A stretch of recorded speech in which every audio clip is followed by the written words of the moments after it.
Daily bread Bible facts. నూతన సంవత్సర తీర్మానాలు ప్రజలు ఎప్పటి నుంచి ప్రారంభించారు? క్రైస్తవులు నూతన సంవత్సర తీర్మానాలు ఏవేవి చేసుకోవాలి?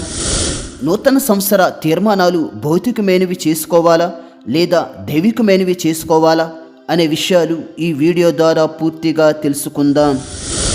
నూతన సంవత్సరం వచ్చిందంటే ప్రజలు అనేక రకాల తీర్మానాలు చేసుకుంటారు. కొంతమంది నూతన సంవత్సరం నుంచి ధూమపానం మానేయాలని, మరికొంతమంది మద్యపానం మానేయాలని, మరికొంతమంది డబ్బులు మరింత తెలివిగా సంపాదించాలని మరియు డబ్బును పొదుపుగా ఖర్చు చేయాలని మరియు కుటుంబంతో ఎక్కువ సమయం గడపాలని, మరికొంతమంది ఆరోగ్య సూత్రాలు పాటించాలని మరియు ఆహారపు అలవాట్లు మార్చుకోవాలని మరియు ఉన్నత శిఖరాలు అధిరోహించాలని మరియు చదువు ఉద్యోగ ప్రణాళికలు మరియు లైంగికత్వం మానుకోవాలని నూతన సంవత్సరంలో ప్రజలు తీర్మానాలు చేసుకుంటారు. అయితే ఇటువంటి తీర్మానాలను బైబిల్ వ్యతిరేకించదు. కానీ క్రైస్తవుడు ప్రతి దినాన్ని నూతన దినంగా భావించాలి. చాలామంది జనవరి 1ను ఒక అద్భుతమైన రోజుగా ఊహించుకుంటారు. వాస్తవానికి మిగతా రోజులు ఎలాగో జనవరి 1 కూడా అలాగే ఉంటుంది.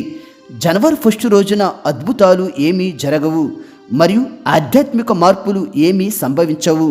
మిగతా రోజులు ఎలాగో జనవరి 1 కూడా అంతే. అయితే ఈ నూతన సంవత్సర తీర్మానాలు చేసుకునే ఆచారం సుమారు 3000 సంవత్సరముల క్రితం ప్రారంభం అయ్యింది. మొట్టమొదటిగా పురాతన బాబిలోనియన్లు నూతన సంవత్సర తీర్మానాలు ప్రారంభించారు.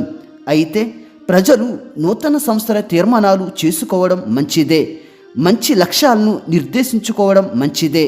కానీ భూ సంబంధమైన లక్ష్యాలు కంటే దైవ సంబంధమైన లక్ష్యాలు చాలా విలువైనవి. కావున క్రైస్తవులు నూతన సంవత్సరంలో ఆధ్యాత్మిక విషయాలపై దృష్టి సారించాలి.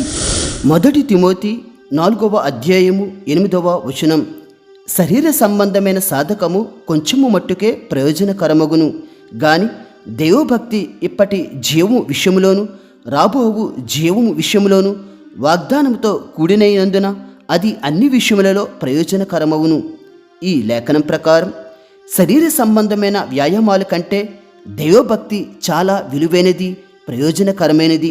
కావున క్రైస్తవులు నూతన సంవత్సరంలో దైవభక్తి విషయంలో మరింత దృష్టి సారించాలి. కానీ క్రైస్తవులు నూతన సంవత్సరంలో ఎక్కువగా భౌతిక విషయాలపై తీర్మానాలు చేసుకుంటారు. ఈ భౌతికమైనవి తాత్కాలిక ఉపశమనం కలిగిస్తాయి అంతే. కానీ దైవభక్తి అనేది ఇప్పటికీ మరియు రాబోయే నిత్య జీవానికి మార్గాన్ని ఏర్పరుస్తుంది. కావున క్రైస్తవులు నూతన సంవత్సర తీర్మానం చేయాలని నిర్ణయించుకుంటే దైవభక్తి విషయాలలో తీర్మానాలు చేసుకోండి. ఇప్పుడు అవేమిటో తెలుసుకుందాం. 1 జ్ఞానము. ఈ నూతన సంవత్సరంలో జ్ఞానం దయచేయమని ప్రభువుని అడగండి. ఈ జ్ఞానము సత్యదేవుని గురించి మరియు బైబిల్ లేఖనాల గురించి మరింత తెలుసుకొనుటకు ఉపయోగపడుతుంది మరియు దేవుడిచ్చిన లక్ష్యాలను ఎలా నెరవేర్చాలో జ్ఞానం మనకు తెలియజేస్తుంది మరియు ఈ లోకంలో నీతివంతంగా ఎలా బ్రతకాలో జ్ఞానం మనకు బోధిస్తుంది. యాకోబు రాసిన పత్రిక 1వ అధ్యాయము 5వ వచనం, మీలో ఎవనికైనను జ్ఞానము కొదువుగా ఉన్న యెడల అతడు దేవుని అడగవలను, అప్పుడది అతనికి అనుగ్రహింపబడును. ఆయన ఎవనిని గద్దింపక అందరికిని ధారాళముగా దయచేయువాడు. ఈ నూతన సంవత్సరంలో క్రైస్తవులు దేవుణ్ణి జ్ఞానాన్ని అడగండి. ఆయనను అడిగితే ఆయన వారికి జ్ఞానాన్ని ధారాళంగా ఇస్తాడు. ఈ జ్ఞానంతో మనం అద్భుతాలు సృష్టించవచ్చు. 2 మందిరానికి క్రమం తప్పకుండా వెళ్ళాలని నూతన సంవత్సరంలో తీర్మానించుకోండి. చాలామంది ఆదివారం వచ్చిందంటే లోకపరమైన పనులు కల్పించుకుంటారు. పరిశుద్ధుల సహవాసం అనేది మనల్ని ఆధ్యాత్మికంగా మరింతగా దృఢం చేస్తుంది మరియు ప్రభువుని ఆరాధించుట మనకు కలిగిన గొప్ప ధన్యత. దీనికంటే అదృష్టము ప్రపంచంలో మరేదియూ లేదు. పరలోకంలో దేవదూతలు కూడా క్రమం తప్పకుండా ఆయా సమయాన్ని బట్టి ప్రభువుని ఆరాధిస్తారు.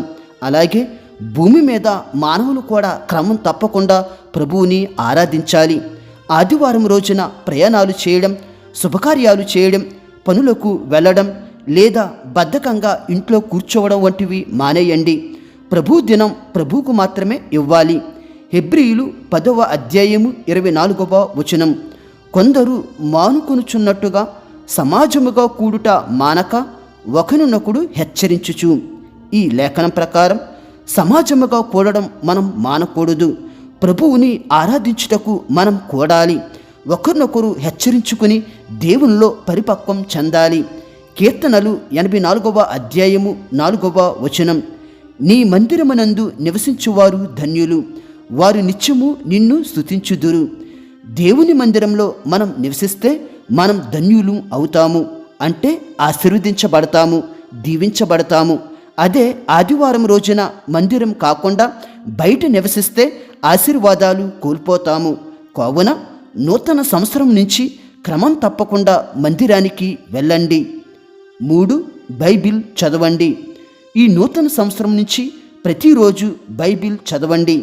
చాలామంది బైబిల్ చదవక ఏది అబద్ధ బోధో ఏది సత్యమైన బోధో తెలుసుకోలేకపోతున్నారు. మరియు సమాజంలో జ్ఞానవంతంగా బ్రతకాలి అంటే ప్రతిరోజు బైబిల్ చదవాలి. ఆయన వాక్యము మనకు వెలుగుగా ఉంటుంది, ధైర్యాన్ని ఇస్తుంది, ఓదార్పునిస్తుంది, సరైన సలహాలు ఇస్తుంది, బాధల నుంచి విముక్తి కలిగిస్తుంది. అపోస్తుల కార్యములు 17వ అధ్యాయము 11వ వచనం. వీరు దశలోనికలో ఉన్నవారి కంటే గనులై యుండిరి గనుక ఆసక్తితో వాక్యమును అంగీకరించి పౌలును శీలయును చెప్పిన సంగతులు అలాగున్నవో లేవో అని ప్రతి దినమును లేఖనములు పరిశోధించుచూ వచ్చిరి. వీరు అంటే బెరయా ప్రజలు. ఈ బెరయా ప్రజలు పౌలు శీలలు చెప్పే ప్రసంగాలను అలాగున్నవో లేవో అని ప్రతిరోజు లేఖనాలు పరిశోధించేవారు. పౌలు శీలల బోధలనే పరిశీలించారంటే ఇప్పుడున్న దైవజనుల బోధలను ఇంకెంత పరిశీలించాలి మనం? కావున బెరయా ప్రజల వలె లేఖనాలు ప్రతిరోజు చదివి సత్యమును గ్రహించాలి. కీర్తనలు 119వ అధ్యాయము 105వ వచనం. నీ వాక్యము నా పాదములకు దీపమును నా త్రోవకు వెలుగునై యున్నది. దేవుని వాక్యం చీకటిని తొలగించి వెలుగును ఇస్తుంది.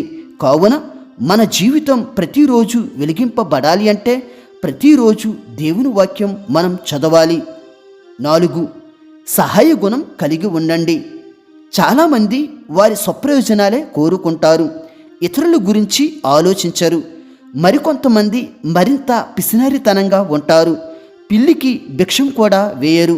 కానీ నూతన సంవత్సరం నుంచి నీకు కలిగిన దాంట్లో నుంచి ఆపదలో ఉన్నవారికి సహాయం చేయడం ప్రారంభించండి. ఫిలిప్పీయులు 2వ అధ్యాయము 4వ వచనం.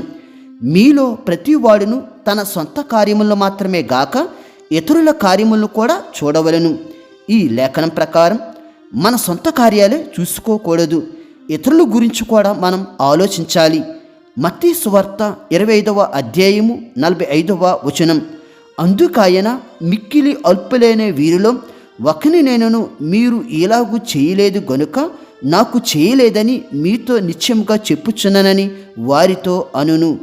ఈ లేఖనం ప్రకారం మిక్కిలి అల్పులైన వారికి సహాయం చేయకపోతే యేసుక్రీస్తుకు కూడా చేయనట్టే. అంటే మనలో సహాయ గుణం లేకపోతే యేసును నమ్ముకున్న వ్యర్థమే అవుతుంది. ఆ పై వచనాలు చదివితే దిగంబరిగా ఉంటే బట్టలు ఇవ్వలేదు, దాహం వేస్తే నీళ్లు ఇవ్వలేదు, ఆకలిగా ఉంటే భోజనం పెట్టలేదు, రోగిగా ఉంటే చూడడానికి వెళ్ళలేదు. ఇవి చేయకుండా యేసుని నమ్ముకుంటున్నాము అంటే అర్థం లేదు. కావున క్రైస్తవులు ప్రతి ఒక్కరూ సహాయ గుణం కలిగి ఉండాలి. కావున ఈ నూతన సంవత్సరం నుంచి పిసినారితనాన్ని వదిలి ఆపదలో ఉన్నవారికి సహాయం చేయడం ప్రారంభించండి. 5. వ్యసనాలు మానుకోండి. పొగ త్రాగడం, మద్యం సేవించడం, దొంగతనాలు, జూదాలు, వ్యభిచారం, ఫోన్ ఎక్కువగా వాడడం, అశ్లీలత, ఇలా తదితర వ్యసనాలన్నీ నూతన సంవత్సరం నుంచి మానుకోండి. 1 కొరింథీ 6వ అధ్యాయము 9-10 వచనములు. అన్యాయస్తులు దేవుని రాజ్యమునకు వారసులు కానేరని మీకు తెలియదా? మోసపోకుడి, జారులేనను, విగ్రహారతుకులేనను, వ్యభిచారులేనను, ఆడంగితనము గలవారైనను, పురుష సంయోగులైనను, దొంగలైనను, లోబులైనను, త్రాగుబోతులైనను, దోషకులైనను, దోచుకుని వారైనను దేవుని రాజ్యమునకు వారసులు కానేరరు. ఈ లేఖనం ప్రకారం వ్యభిచారులు, దొంగలు, త్రాగుబోతులు, దోషకులు, దోచుకునేవారు, విగ్రహారాధికులు, జారులు పరలోక రాజ్యంలో ప్రవేశించలేరు. కావున ఈ వ్యసనాలన్నీ నూతన సంవత్సరం నుంచి మానుకోండి. ఎప్పటి వరకు చెప్పిన ఈ 5 తీర్మానాలు నూతన సంవత్సరంలో ఖచ్చితంగా చేసుకుని అమలు చేస్తే గనుక మీ జీవితం ధన్యమవుతుంది. పరలోకంలో గొప్ప బహుమానం పొందుకుంటారు. అందరికీ నూతన సంవత్సర శుభాకాంక్షలు. ఈ నూతన సంవత్సరంలో మిమ్మును మరింతగా దేవుడు ఆశీర్వదించాలని మనస్ఫూర్తిగా కోరుకుంటున్నాను. ఈ వీడియో మీకు ఆశీర్వాదకరంగా ఉన్నట్లయితే లైక్ చేసి సబ్స్క్రైబ్ చేసుకోవడం మర్చిపోవద్దు. దేవుడు మిమ్ములను, మీ కుటుంబములను దీవించునుగాక. ఆమేన్.